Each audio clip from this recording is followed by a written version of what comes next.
Hello guys, আসসালামু আলাইকুম। আমি আজকে কদম পিঠি রেসিপি দেবো। আমাকে একজন কদম পিঠির রেসিপি কমেন্ট করে বলেছিল, আমি তার জন্য কদম পিঠির রেসিপি দিয়েছি। তার নাম হচ্ছে মুসাম্মদ রিফা খাতুন। আমি নারকেলগুলো আগে থেকে কুড়ে নিয়েছিলাম। আমি কড়াই গুড় দিয়ে দিলাম, পানি দিয়ে এবার নাড়াচাড়া করে নারকেল কুড়াগুলো ঢেলে দিয়েছি। এবার ভালোভাবে আমি নারকেলের পুর তৈরি করে নেব। আমরা কাই বলি, অনেকে অনেক রকমই বলে। এটাকে সামান্য নুন দিয়ে দিলাম, মশলা দিয়ে দিয়েছি। দেখেন আমার কাই মারা হয়ে গেছে। কি সুন্দর লাল টকটকে খেজুরের গুড় দিয়ে আমি কাই মেরেছি। এবারটা আমি দুধ দিয়ে আর একটা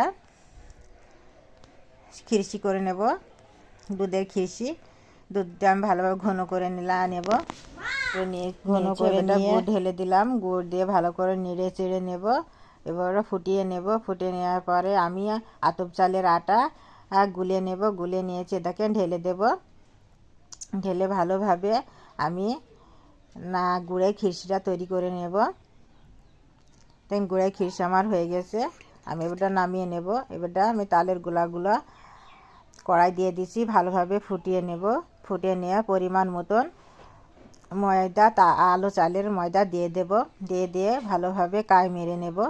এটা কাই মারা হয়ে গেছে, এটা মাখিয়ে নিচ্ছি। মাখিয়ে নেওয়া হয়ে গেছে। এবারটা আমি নারকেল কুড়া, দেখেন দুধের খিরসি আমার দুই রকমই।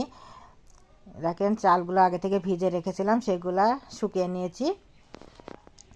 দেখেন আমি গোল গোল করে নিয়ে হাত দিয়ে ভালোভাবে ফাটিয়ে নিয়ে আমি নারকেল কুড়ার কাই দিয়ে দেব।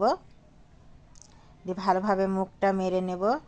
মেরে নিয়ে আমি গোল করে নেব।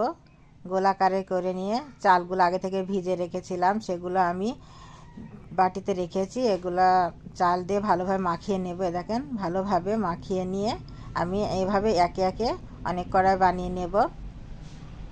বানিয়ে নিয়ে আমি চুলোয় হাঁড়িতে পানি দিয়ে দিয়েছি গরম করার জন্য। দেখেন আমার অনেকগুলো বানানো হয়ে গেছে। এবারটা আমি চুলোয় দিয়ে দেব। আমি একটা জালি দিয়ে দিচ্ছি। দেখেন জালির ওপর ওগুলা সব দিয়ে দিচ্ছি। আমার এটা যদি ভালো লাগে তো আপনারা লাইক, কমেন্ট, শেয়ার করবেন। আমি যেভাবে বানাই কদম পিঠে আপনাদের সেভাবে দেখাচ্ছি। দেখেন কদম পিঠে আমার প্রায় রেডি হয়ে গেছে। দেখতে কি সুন্দর লাগছে দেখেন।